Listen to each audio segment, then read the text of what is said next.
welcome to Be a Voice. This is Brick Carpenter on Usula Media. Thanks for joining me today. Today, my guest is none other than a gentleman that has been around for quite some time in more ways than one. I'm sitting here today with my friend Steve Jackson. Hey, Steve. Hi, Britt. How are you? I'm well. How'd you like that little intro for you? That was good. I've been around for a while. You have. I figured, best way to break you into it is just let everybody know, you've Getting been around old. for a long time, You Mr. can tell. Jackson. It's real clear. Yeah, that came around really quick, though, in your world. It got like super gray real quick, but I've been going gray since I was like 25. Yeah. Oh. And how old are you now? Like 48. Holy shit, you're old. Almost 49. Almost. When's your birthday? June 27th. It's coming up. Yeah. Coming up. So my last guest is a Gemini. So that's not Gemini. That's after Gemini, Cancer. correct? Oh, Cancer. Yeah. Interesting. Very interesting. Anyway, thanks so much for joining me, Steve. I appreciate it. Yeah, thanks for having me. I know sometimes it's difficult to know, what the hell am I going to talk about on a podcast, you know? And I know that was something in your mind. And, I tried to convince you that this podcast is just all about you. It's about being a voice. It's about a conversation. Okay. There is no agenda with this. And that's the best thing about it. But I know who you are. I've been friends with you for quite some time. I walk side by side with you in this community of craziness that we work in. And you are a person in long-term recovery. Yeah. But tell everybody, who is Steve Jackson? Just a guy. I grew up was born in Virginia, grew up in New Jersey. Now I live in Philly. I'm coming up on 13 years sober. Excellent. Which was not linear. There were some things in there that would cause me to lose my status in AA. But really, I'm going to stop right there. Yeah. Because I think that really deters a lot of people in their recovery journey, that they feel that if there is something that is a minor veer off, that they lose everything. Yeah. Yeah. I wouldn't even call. So I've had a drink twice in my sobriety. You're programmed in AA to believe that you have this spiritual malady, you're going to keep going back to it. And if you go back to it, it's jails, institutions, or death, you know? So there were a couple occasions where sitting in a restaurant and there was a beer put in front of me. So I wanted to make sure that I wasn't going to implode, and that I could just have a sip. So I picked it up and took a sip, and I was like, I don't want that anymore. Tested yourself. Yeah. And I think, for me it was necessary, because in that instance, I realized oh, okay, here's the truth of this stuff. Here's, just like we have experiences in AA and in recovery, we learn informationally and we learn experientially. And some of it does come down to having an experience, having a moment where your brain, a switch flips and you go, oh, that's why I'm like that, or that's why this is like this, or. I love that you said it, and it's going to lead into that. People talk about, relapse as part of recovery, and I don't really agree with that. It's really not part of your recovery. It's not built into the steps of recovery, relapse. Right. It's not like, oh, you are on your 5th month, it's okay to relapse. I don't go for that. However, I believe that if you're going to test yourself, that's you and that's your limits. I'm not going to take that away from somebody. Right. I'm not going to take 13 years away from somebody because they want to have a sip of beer, or because they decide to have a beer one night and realize, oh my gosh, what the fuck am I doing? Right. Relapse is, it's a tricky word. Some people don't like it. I'm not one of these people. First of all, I'm a harm reductionist and I am a recovery advocate, but I'm not fully woke with some of the language changes and some of the ways that we are forced to change our language, right? I was homeless. I was not unhoused. I didn't have a home, and I didn't want to be called unhoused. I wanted to be called homeless, right? I'm an addict because I can recognize that there is a pattern that happens in my brain when I ingest a substance that my brain likes, right? And addiction's real. Addiction is not just some made up it is on a spectrum, but we're not all people that use drugs. There are people that use drugs, and there are people that experience debilitating addiction, right? But I think relapse is it's a process. Mm-hmm. It's not just from ingesting a chemical. And I had to learn that, right? I had another little stint with Vyvanse, where I had a therapist who was like, I have ADHD. I always have. I think it's the root of my addiction story, was being a child with ADHD and nobody knew how to deal with me. But in my adult years, and even working in this field, I had a therapist who was like, "Oh, you should probably try Vyvanse." I went, "I'm a meth addict. Like, I don't know if that's a good idea." And she was like, "Well, just try a low dose." And I was high as a kite, having thoughts I shouldn't have been having, and decided to put it down pretty quickly after about a week or so. But I wouldn't even call that a relapse. No. It's like, yeah, I ingested methamphetamine pretty much, but it wasn't to escape anything. It wasn't because I had a case of the fuckets or any of those little cliches that we throw around. It was at the direction of a doctor. It wasn't for me. So you're not one with the stigma words. You're okay with what you hear as long as it's not in a derogatory sense. I mean, Yeah. I think there's a difference between calling me a junkie and using it in in a sentence that there are old heads like us that Right. do have that language. And, in conversation, I use it. And sometimes I'm like, oh my gosh, is somebody gonna be offended? I'm like, yeah, but I'm not calling somebody that. Yeah. And usually I'm calling myself that. Right. When Yeah. I'm talking about it. Right. It's my community. Like I slept on the sidewalk and under a bridge. I put a needle in my arm every day, Not a syringe. Right, I put rig. a needle. I call them rigs. Yeah, rig. I call it the works. Yeah, right, exactly. Rigs. That's so funny. I haven't. How much did they cost in your day to buy them? Oh, well, I didn't inject for all that long. Okay. A couple of years. I lived in Colorado.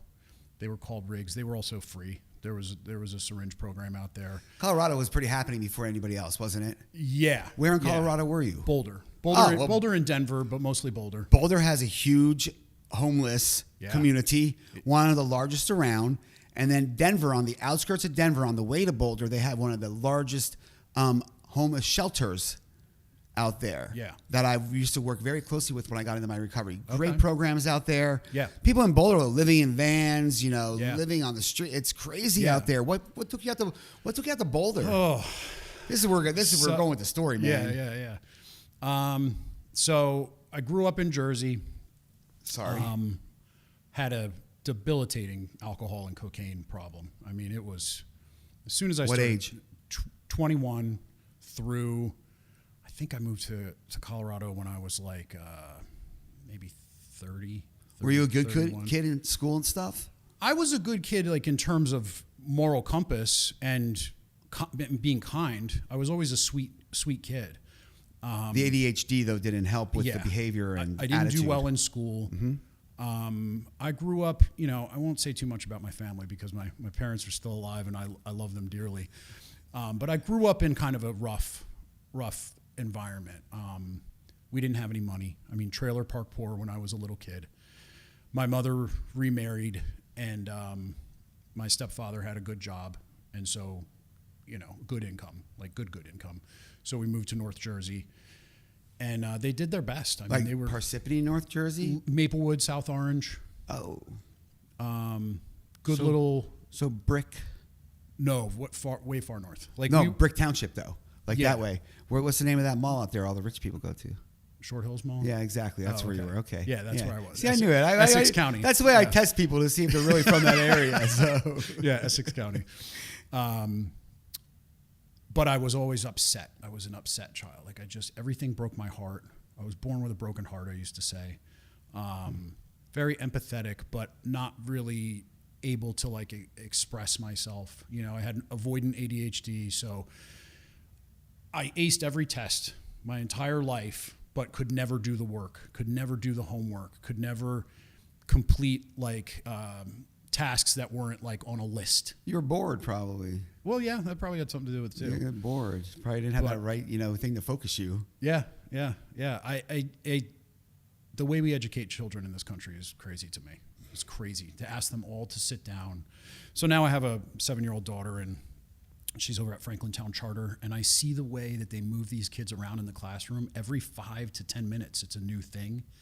And it makes me so happy. It's like, that's the way kids are supposed to be. Cognitive part. Right. Keep them occupied. Yeah. We're going to talk about her in a little bit because Yeah.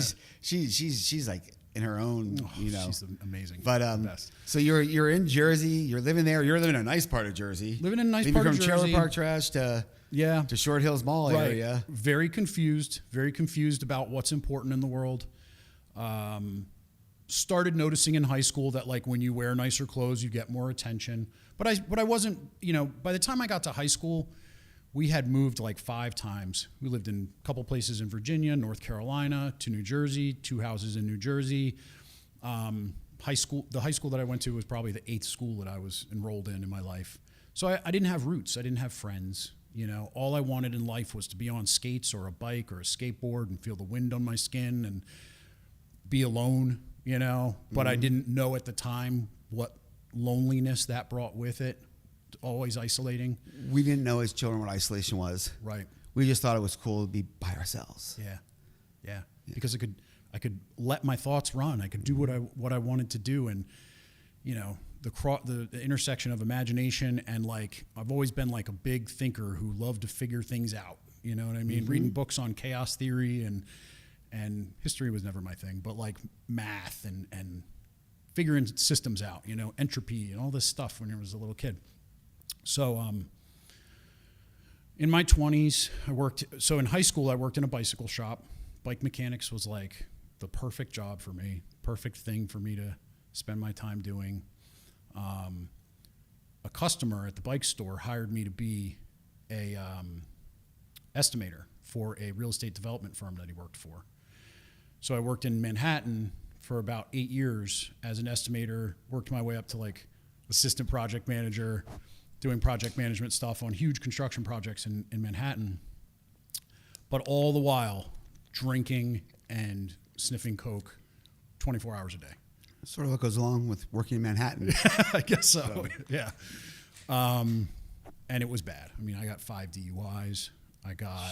My first felony was for writing my own script. I had a friend whose father was a cardiologist, and I would write my own scripts on his pad and go pick up 16 bottles of benzos from the pharmacy at a time. One day I go in to pick them up, and the detectives walk out from the back, and they're like, "Oh, you're here for these 8 prescriptions in 6 people's names. Okay. All right." So they caught on to you. Yeah. How long were you doing this for? Not that long. Maybe, I don't know, 6 months. Long enough for them to catch on. Yeah. And all the while, like, leaving messages on the voicemail of the pharmacy pretending I'm the doctor's office. Because benzos, you didn't tell me that part. That was pretty good. Benzos are the most controlled thing that you can order, not having a written script, right? Or used to be. I don't know what it's like now. No, you need a written script from all this now. Okay. They have to go through the systems. I mean, so what happened when the cops came out? That was my first drug-related felony. Really? Yeah. First time you were in jail? Or were you in jail with the DUIs? I think I had been in jail for DUIs at that point, but never anything more than just overnight to get processed. So where did you go to jail for? It was in Montclair, New Jersey. Oh, geez. I think my friend bailed me out after 2 days. It wasn't a crazy bail. It was $600 or $900, something like that. 2 days is a long time sometimes when you don't know what's going on with life. Yeah. Well, and especially in like the state I was in, the drug induced. I mean, it was a mess. A heavy benzo habit will wreak havoc. So you were 2 days in jail without anything. Yeah. So, and this was a long time ago, so I don't know that my memory about I've never been good with timelines. Like, I'll think something was 2 months ago, and it turns out it was 3 years ago, and but that's the way I feel about COVID. I think COVID was just like 2 years ago. Yeah, feels like it just happened. 6 years ago. Right. Anyway, that's crazy. Yeah, I get it. That's what happens when we get old. Yeah, lose track of time. So, a few years of that, and suicidal ideation was a big part of my story. For as long as I can remember, even being a little kid, I just wanted to die. Like, I just wanted to find a way out of this world. I thought the world was cruel and that there was no place for me in it, and it's hard to say looking back on it whether a lot of that was conditioning, because I grew up in such an affluent area and my family was not affluent. They were hardworking, they were great people, but we didn't have Mercedes in the driveway. My father wasn't a CEO. He took the train into Manhattan every day and was gone for 10 hours and was tired when he came home. And I saw all these other kids with nannies and Burberry clothes and getting a BMW for their first car. And it was, messed my head up a little bit. I bet. So a few years of working in Manhattan, and a couple major things happened. A guy that I worked for, the real estate development world in Manhattan is a little bit adjacent to some mafia entities. Anything above a certain area in Jersey up is like that, you know? So Montclair itself. Yeah. I knew some kids.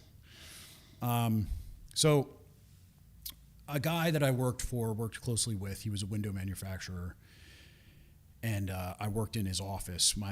In that field, when there's a lull between projects, sometimes you'll go work for somebody else for a project. And I was doing that, working for this guy who was a window manufacturer.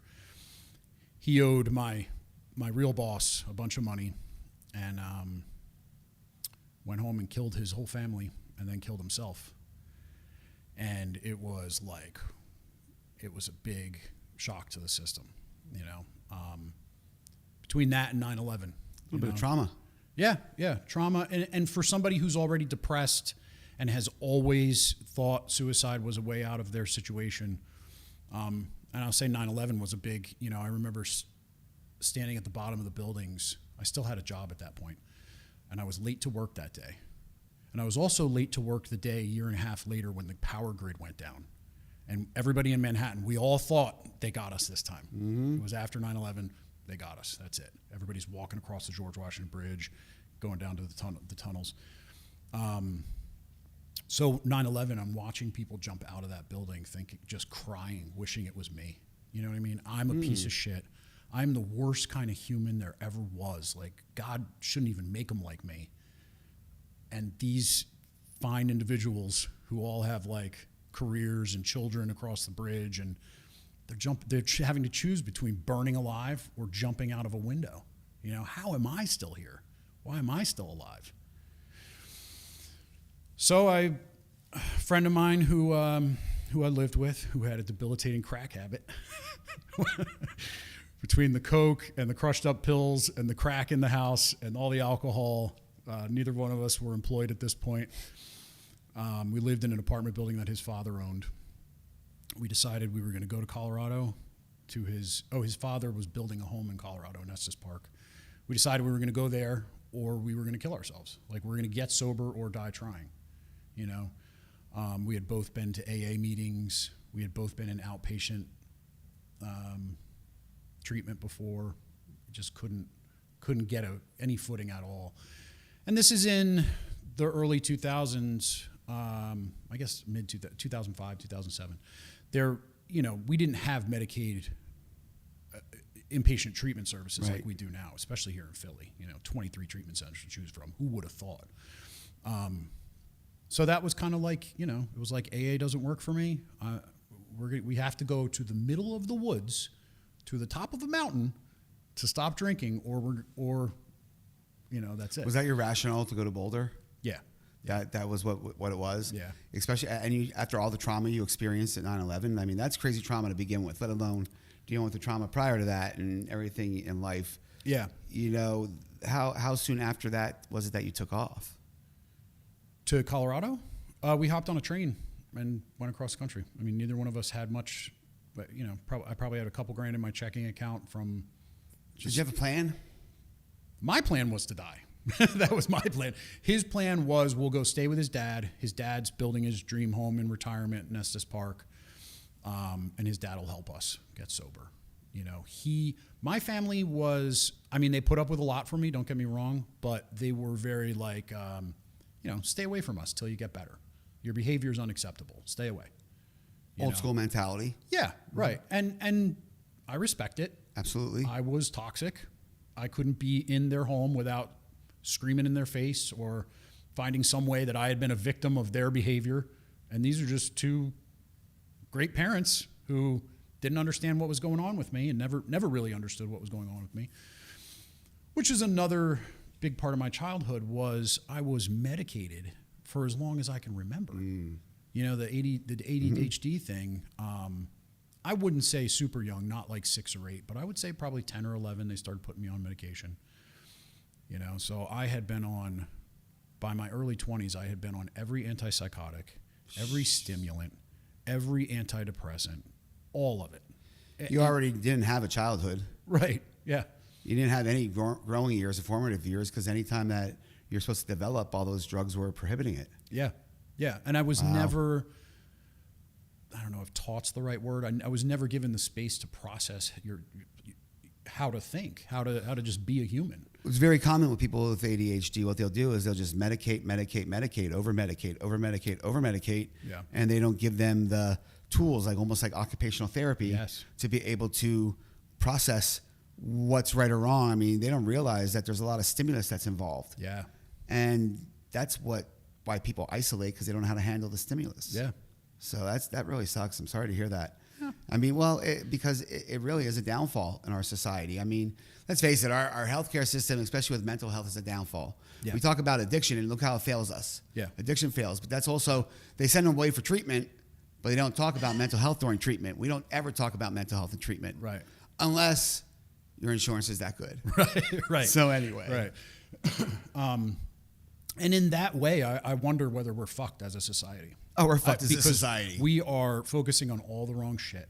Yeah. You know, we are focused on careers and getting as much productivity out of humans as we can, and the phones in our pockets and the shiny cars and all the things, but we're not focused on like looking each other in the eye and having a conversation. Connecting. What a concept, man. I know.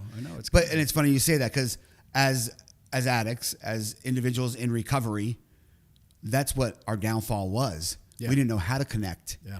And every time we connected, it was the wrong connections. At least for me, it was. I mean, I never had really healthy connections. If I did, I wouldn't have had a needle in my arm. Yeah, right. You know?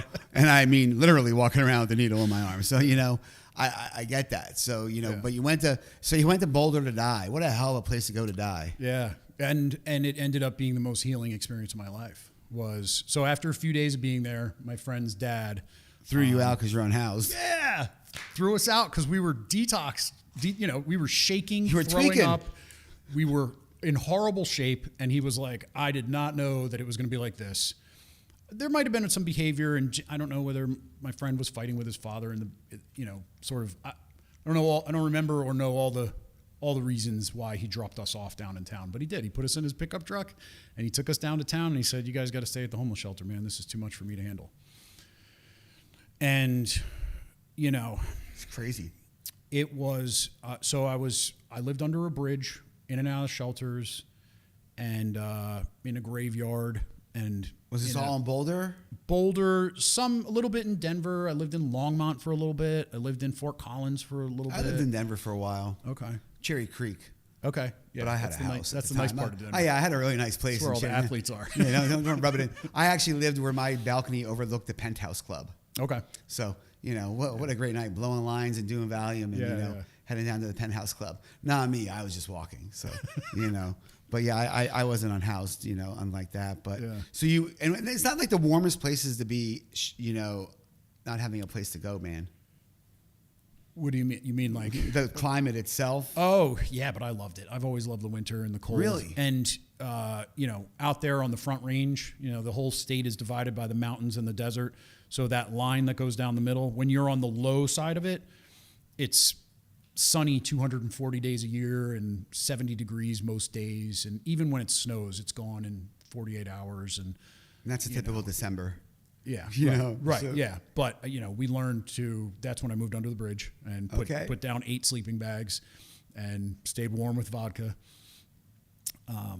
But it was, and it's what I love about Kensington so much. I found community there in a way that I was worried about crying when I came on here. You can cry. It Go was ahead. a way that I had never experienced. Just a bunch of broken toy human beings that we really loved each other. Like we cared about each other's existence. Yeah, there were a lot of fist fights. There was a lot of dumb alcohol-driven bullshit that went on, and a lot of backwards mentality, and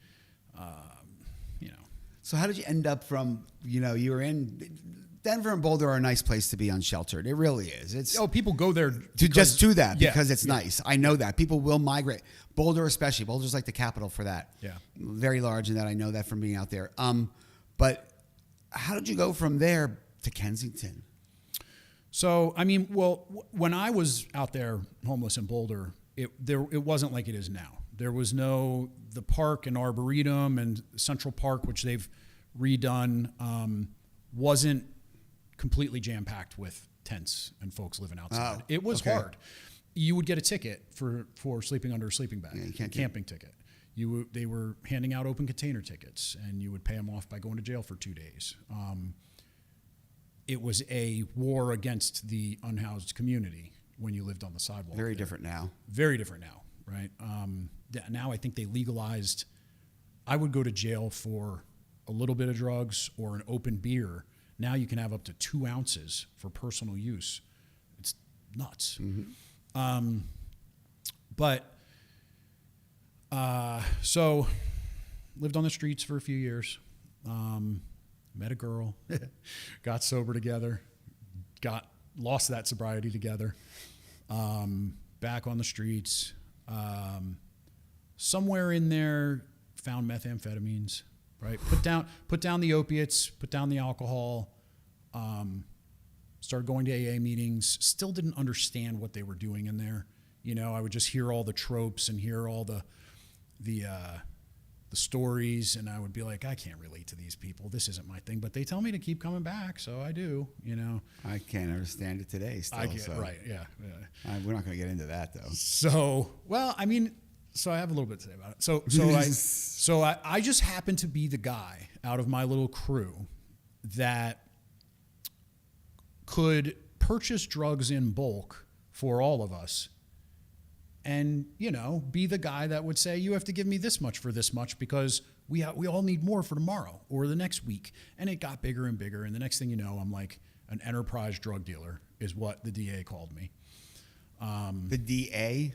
Yeah, so I caught a case, a bunch of felonies for selling drugs. Where was this? Here? Boulder. In Boulder. Yeah. This is still in Boulder. Yeah. So you were like the dealer of the encampment. Right. Yeah. So. Except at this point, I had gotten myself an apartment. Oh, okay. So you're hanging out in the somehow- encampment still, though. Dealing Somehow to them. on meth, I could convince the people in my life I was sober in a way that I never could with alcohol, benzos, heroin, like all that stuff. Right? That's Like, creepy. It's crazy. That's really but creepy. meth didn't. Here's the thing: meth didn't make me crazy like some people. I was like a pretty normal individual on a good, healthy dose of meth. So you weren't talking to people under the couch on meth? No, Wow, I didn't good for see shit you. that wasn't there. I wasn't So I peeking never through the touched blinds. it. I touched it a couple times, and I can never. With the times that I used it, I felt dirty. I actually felt nasty. Yeah. And You got like a film on you. You got to watch. Sure. Now I need to shower. Yeah, I had that, but I didn't experience that like paranoia that Okay. a lot of people do. I was comfortable just getting high as a kite and like being social, and it made me feel normal, right? Which I guess is why we use drugs. But I caught a pretty big case. There was a lot of stolen property in my apartment at the time. There was a lot of drugs. So, Mr. Jackson, you badass. Look at you. That's crazy. A DA involved in all. So what happened? You ended up in jail? ended up in jail for a year and a half, fighting the case, just trying to get a reasonable sentence So out you of were him. incarcerated for a year and a half. I was incarcerated for about 8 years. 8 years, and I knew Yeah. that. I was just waiting to bring that Yeah, out yeah, there. yeah. You were in jail 8 years with this case alone? I mean, yeah, pretty much. Yeah? It's nuanced. They found some other charges to hit me with while I was in jail. Of course they do. Yeah, right. The system's going to keep you in the system. Yeah, and they wanted to, when you bond out, my parents were great enough to bond. They shouldn't have done it because I was still, And this using is all drugs. out in... All out in Colorado. Okay. I haven't been in trouble since. It was the last, And that's where you spent your time incarcerated for 8 years? Yeah. In Colorado? Yeah. Did anybody ever come visit you in those 8 years? No. My stepfather, he flew out there just to give me a pair of glasses while I was in county jail fighting that case because I wear contacts and glasses. My vision is terrible. It's like -10. And my contacts had disintegrated after a few months, and he flew out there just to give me my glasses so I could see, and so he could look me in the eye and tell me he loved me and just be a great parent, But no, nobody visited me. I got a couple letters from my mother. I got a nice letter from my mother when it was time for parole that was, asking the parole board, he's really not a bad person. Like, please parole him, give him a chance. 8 years is a long time to Yeah. be incarcerated. Yeah. So there was a lot that they got you on. And it's a long time to not have connections to anybody. It is. I mean, no visitors. I mean, the only community you had was inside. Well, listen, that's where I found a lot of relief. I met so a few things happened. One thing that happened was I looked around at all these guys who were in and out of the system for years. And I would look at them and go, God, man, what? I would see some of the same guys come in and out while I was there. And the way it works out there is when you go from county jail to prison, when you're sentenced, you go to a central processing facility called DRDC. They sit and watch you. Categorize you, whatever the word for categorizing you is.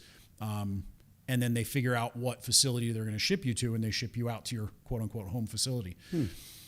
So it's not a quick process. And I would still see the same guys come in and leave within a matter of a year or two.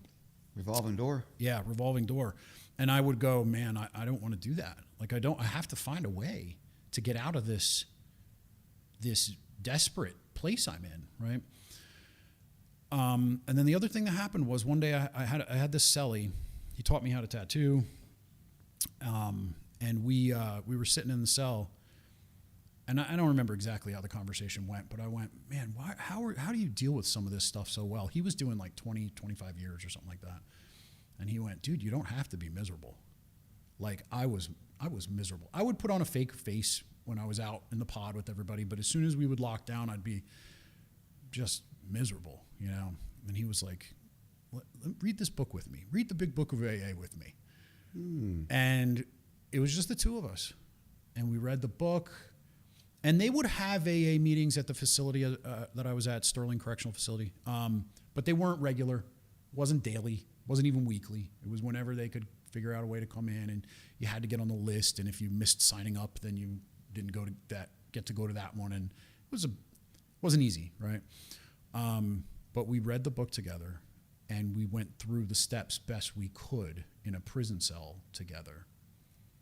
And it was the first time I had really understood what AA, number one, understood what AA was all about. Mm-hmm. And number two, had those little experiences of like my mind starting to change. Revelations? Yeah. Revelations? Revelations, yeah. It was also the first time I ever got completely honest with another grown man about some of the ways I saw myself, about some of the ways I saw the world. First time I ever put a list of character defects to paper and had somebody look at it and go, no, dude, like, what are you doing with that? That's not good enough. Like, you got to dig a little deeper, Yeah, working those steps is painful. It is. It really is. People don't realize that. People talk about it. People who don't go through it don't realize the pain because, we spend so much of our lives masking all of our trauma and all of our pain. Yeah. That when it's coming time when we're thinking with a clearer head than we've ever thought with, to bring all that trauma and pain back up and to face it. Yeah. That's a bitch. It's enough to send anybody back to using sometimes. Right. Yeah. I mean, even the slightest bit of criticism would send me back to using. The slightest little having to face my shame at all or my insecurities would have kept me using. Right. Do you still keep in contact with this cellie? No. Any idea? To be honest with you, I can't even remember his real name. Okay. It's all right. Yeah. And you were there 8 years. It wasn't 8 contiguous years. Okay. Oh, okay. Like, they have a parole system that's pretty jacked up there. So I got out on parole the first time for a couple weeks. A dude blew his brains out all over me at the halfway house. They sent me back to prison because I supposedly spoke to the press, which I didn't do. A newspaper article came out with my name in it that they had spoken to me at this halfway house, and it was nuts. Yeah, sorry. No, don't be sorry. So, when you were finally released from jail, like the very last time, it was the very last day that you were in jail. Yeah, killed my number. Was that? Killed my number in prison, yeah. All right, so where did you go? What did you do? What happened? So I got out, they dropped me, well, my parents helped me out. So my parents picked me up at the prison. First time in 8 years seeing anybody you knew. First time in a few years, yeah. And they took me back to Boulder. I wanted to be in Boulder. So they took me back to Boulder, helped me get a little extended stay situation going on. A lot of my stuff had been in storage. Like I somehow was able to hold on to a bunch of my stuff. Wow. Got some of my stuff back. And spent a couple days with them. They left. And it was a foolish way to go about like getting out, because I did okay, but I was very rocky. I mean, Where was your support? Yeah, there wasn't any. I had a girlfriend who I had gotten together with while I was out on parole. One of the 5 minutes I was out on parole. Must have been a hell of a relationship. And right, I didn't have rehab romances. I had like parole romances. So she would tell me all the, oh yeah, I'm clean now. I'm off dope and blah blah blah. And so we got a place together very quickly, and very quickly started finding rigs in the bottom of her purse, and started seeing her like sitting in the parking lot at the apartment for like 2 hours. Then she'd come in and she'd be like, oh, I just got home from work. And I'm like, I've been watching you out of the window. What are you doing? But I was intent on staying sober. I knew I didn't want to go backwards.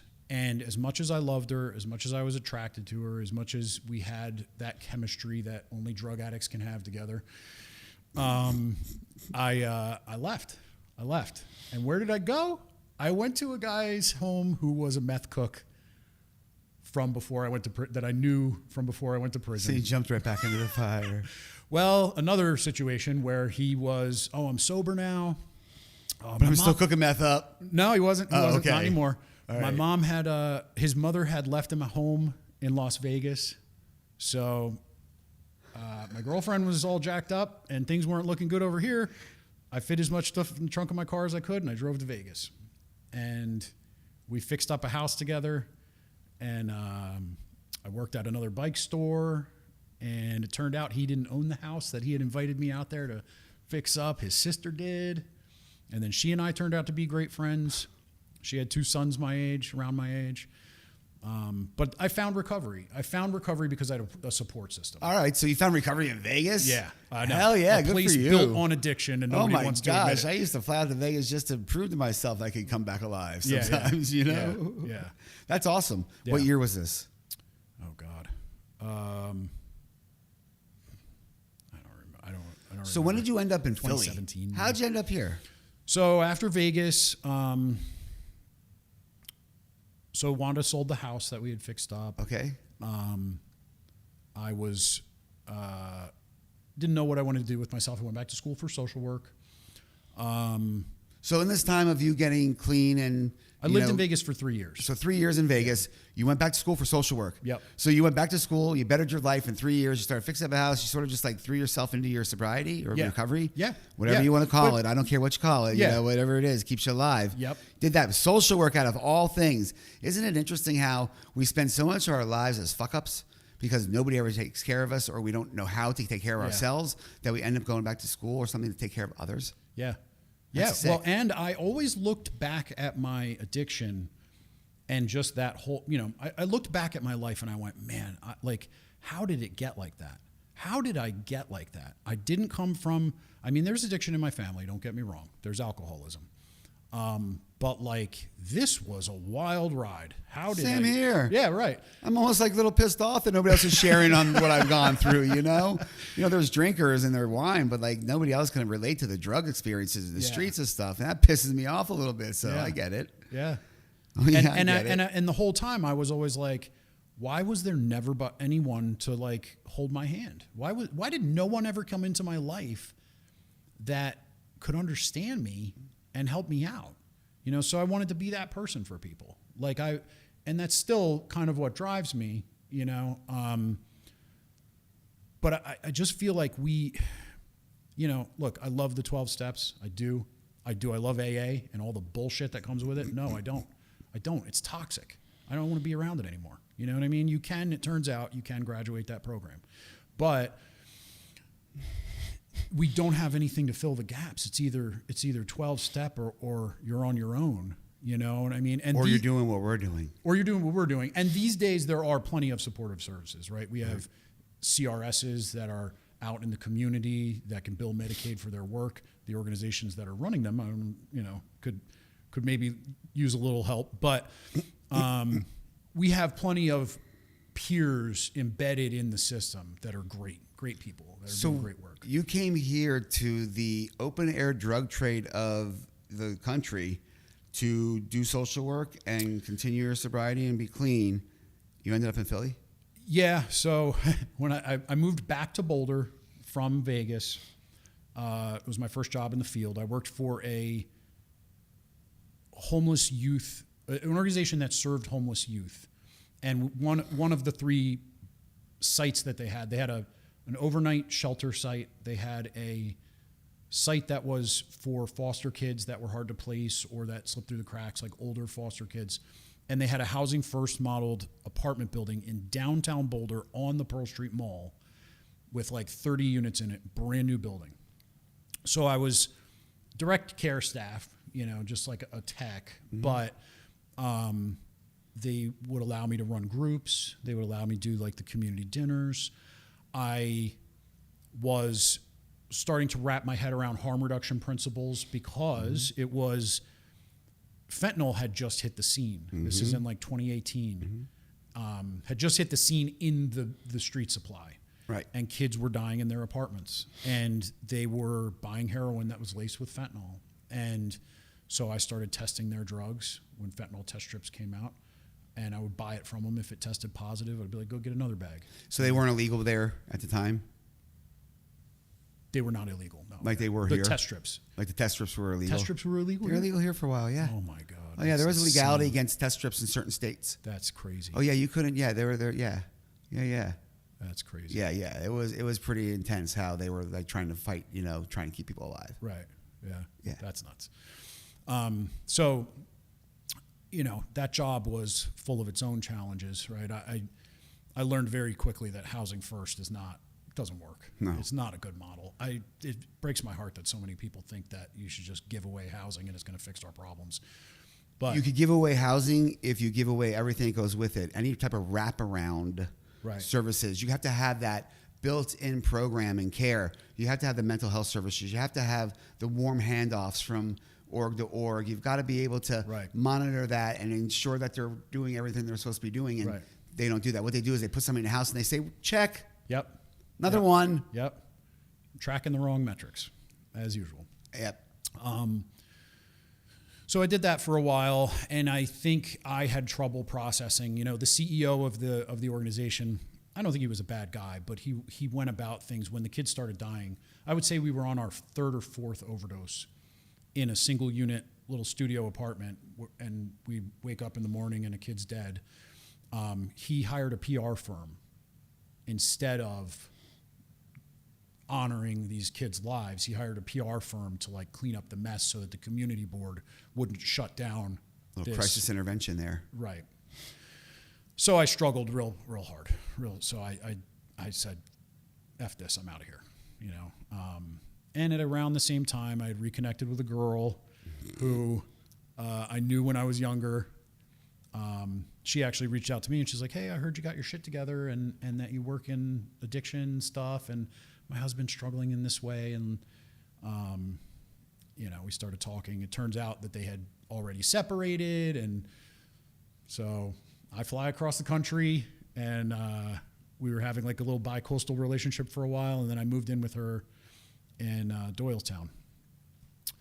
So that's how I got to Philly. I lived in Doylestown for a couple of years. And then that relationship didn't work out.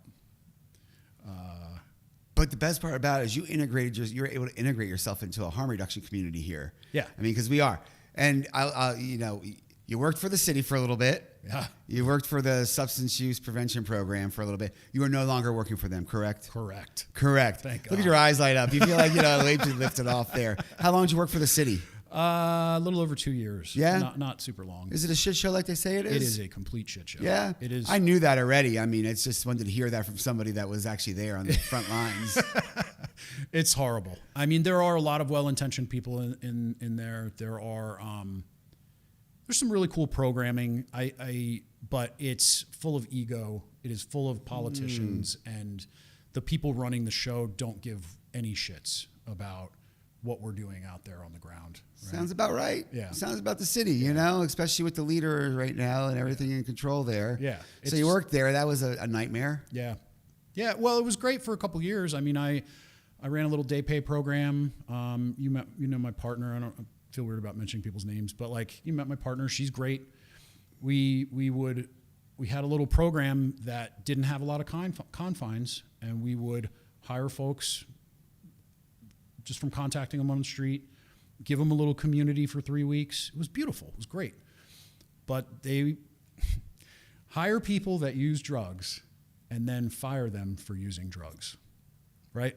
It just started to get where you would see that you're part of the problem. You're part of the inequities going on here. And the name of that department is Substance Use Prevention and Harm Reduction. Yeah. Okay. Which fly in the face of each other, right? You can't prevent substance use by doing harm reduction.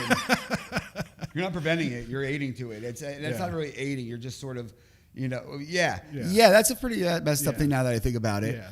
I'm really glad you got out of that. But there is something about you working here in Philly in the field that came out really good in your life. And it's a story that when you told me this story, it brought me hope to like what people are doing in the field and why. And that has to do with this young lady who like rules your world. And I'm not talking about your wife, Melanie. When I say this, I'm talking about your daughter. Yeah. Can we talk about Allie? Yeah. You're okay with that? Yeah. How old's Allie? Allie's 7. So it starts with my wife. My wife, who wasn't your wife at the time or a girlfriend? Who was not my wife at the time. I mean, I met her after I'd worked in the city for a couple years. I knew. What were you doing in the city at the time? I was a case manager for ProAct. Okay. So I would set up shop at.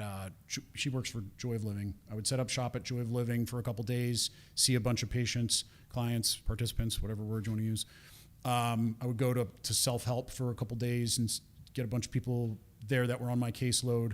My caseload consisted of people that had come through the hospital system and agreed to have a supportive CRS in the community, wherever they went after treatment or the hospital. Love that. It was great. Aftercare. Yeah, loved it.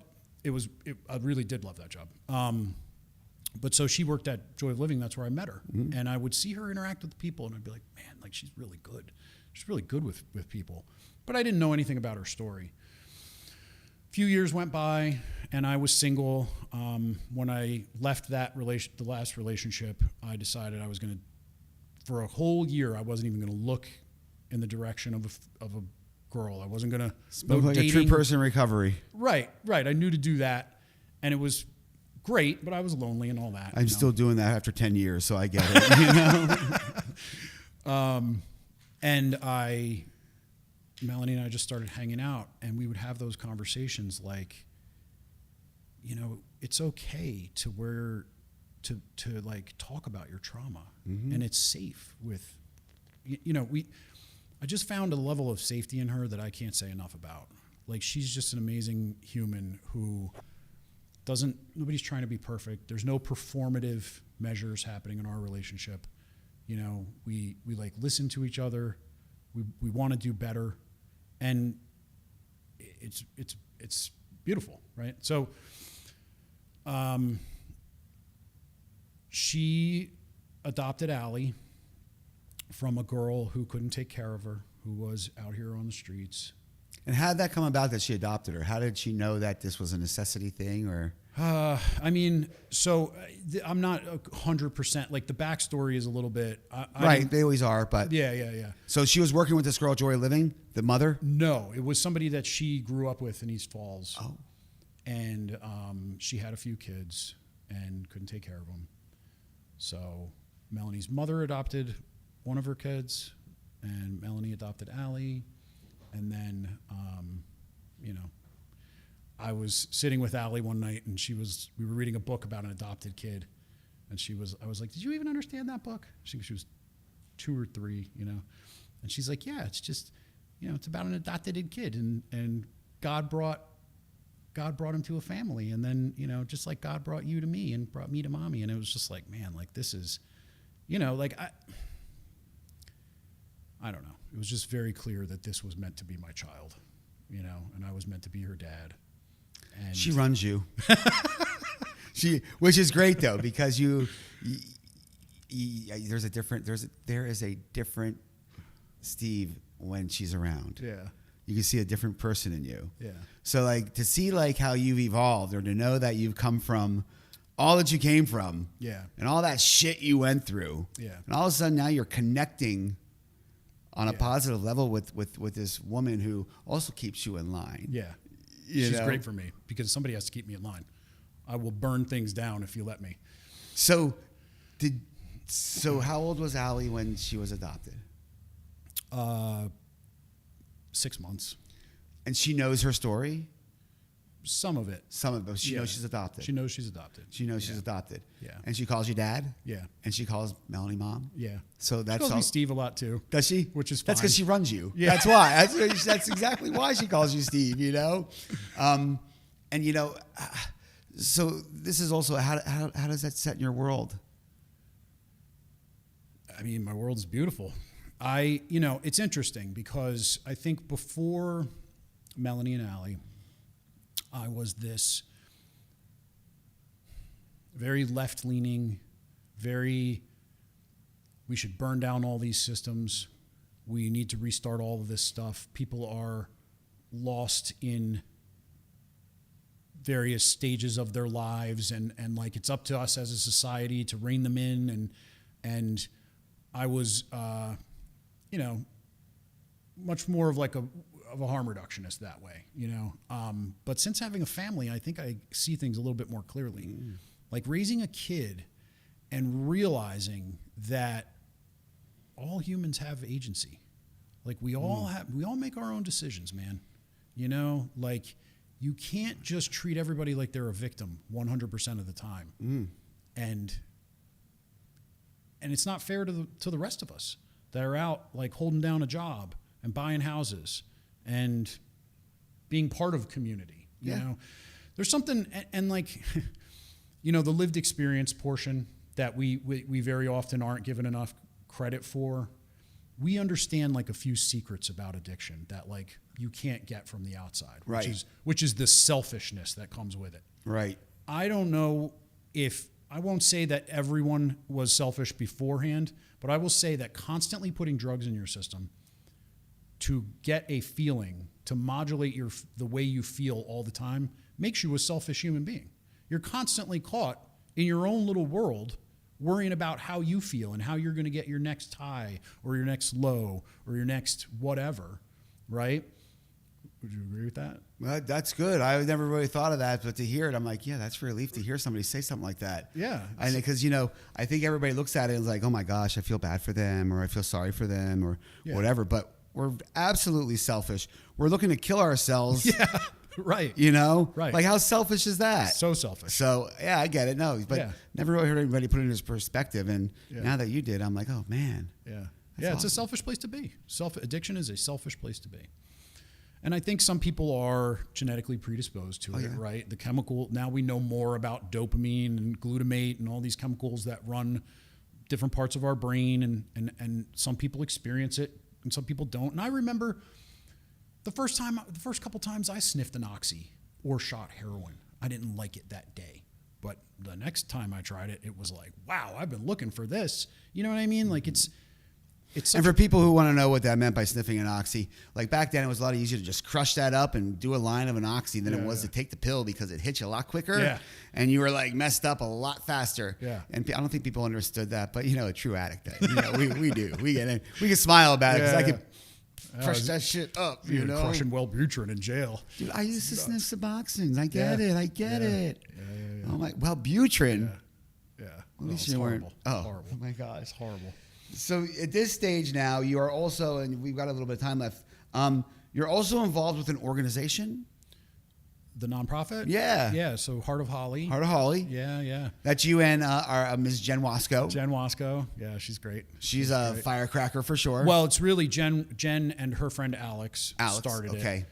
Jen and I worked together at the city, and she was the partner you were talking about. She was the partner, yeah. And we were always talking about, like, God, what you can't do this work for very long before you start thinking, you see all the gaps. Right. See the gaps in the system. You see the broken, right. You want to are bridge them. Shining example of somebody to, the stuff that you do. It's like you saw a gap, you saw a need, you saw a way you could do it, something you could offer, and you started doing it, and there's more people should do that. It's risky is the problem, right? So we would always talk about starting our own recovery house or this or that. And her friend Alex came to her and said, let's do it. Let's start a nonprofit. How do we want it to look? So we all talked about it, and this was providing scholarships for people in recovery housing, but not just scholarships. We want to support people, right? We want to provide, it's not true recovery support services because we don't bill Medicaid, but in a perfect world, which is good, right? Because it's less paperwork. Yeah. But we would, we take people that are, in theory, coming out of treatment, place them in a recovery house, be a part of their aftercare planning, support them when they get there, and pay for a few weeks. Try to help them get off the ground, let them settle in, relax, find a path in recovery, and it's great. It's fabulous. Love it. I love it. It's great helping people in that way, isn't it? Yeah. When you're doing it for yourself too. Right. When you're not, and I hate to sound like this because don't take it the wrong way. When you're not forced. Right. To have to do something. And you don't have to stay inside of a weird box. Absolutely. There are no parameters. Right. You can work outside that as long as you know the compliance laws and the rules. Right. But you also know them to have that moral compass to Yeah. To deal with now too. Yeah. So that's amazing. So if you could go back to that, that 13-year-old Steve, the prepubescent who was going through his ADHD before all these drugs, took over his life, and those 8 years of incarceration and the unsheltered or homeless part of everything, and everything you went through, the shit relationships to the most amazing relationship right now with, your wife and your daughter. What would you tell him? Oh God, I would tell him, I would teach him how to like himself. I would teach him how to like himself, and I would tell him to be patient. Everything's going to be okay. I didn't have anybody in my life that was just telling me everything's going to be okay. You're going to be okay. You're going to be all right. And yeah. And for me, learning how to like myself was a huge obstacle. Huge. And I see it in a lot of people I've worked with over the years, I've had a lot of different jobs in recovery, from working in the hospital to providing mobile case management, to being on the streets in Kensington, to working with the federal RISE program in the courts. And it's like, meet a lot of people who just don't like themselves, and we put on a mask.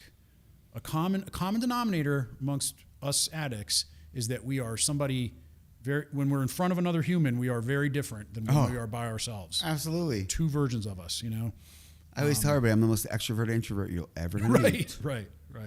I'll mess people's heads up. Don't come to my house and expect to hang out. Me be happy.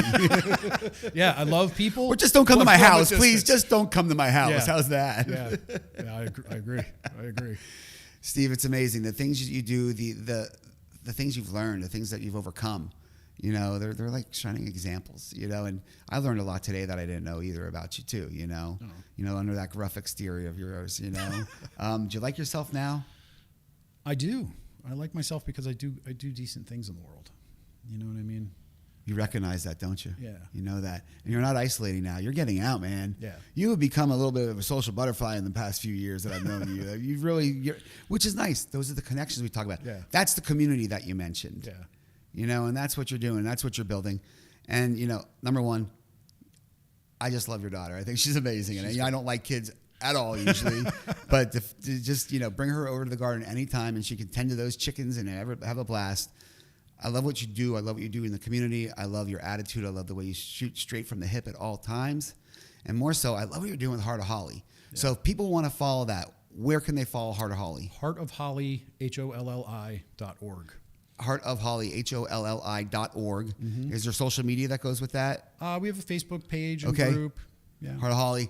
And if they want to get involved with that or help with that, they can reach out to you. They can reach out to Heart of Holli and they can get involved. Yeah, absolutely. We do a lot of different stuff. We always need volunteers. We always need money. Well, that's the same old song for every nonprofit. So people hear that. We need volunteers. That's probably a little bit more sometimes important than money. We need money. We need lots of that. Yeah. But we need people who are going to get involved. They're going to be hands-on, whether it's with Heart of Holli, whether it's with Fill the Unknown, whether it's with the Everywhere Project, or wherever it is. The Everywhere Project has a lot of volunteers. But anyway, get involved. Be a part of something a little bit bigger than yourself, because we're two shining examples that two derelict shitbags could, really overcome and become really good people. Yeah. And you're a great dude, man. Thank you so much. I'm glad we had this opportunity. Me too. Thanks, Brett. Right on. And everybody else out there, always remember, whatever it is you stand for, be a voice. This is Britt Carpenter on Usla Media. Have a great rest of your day.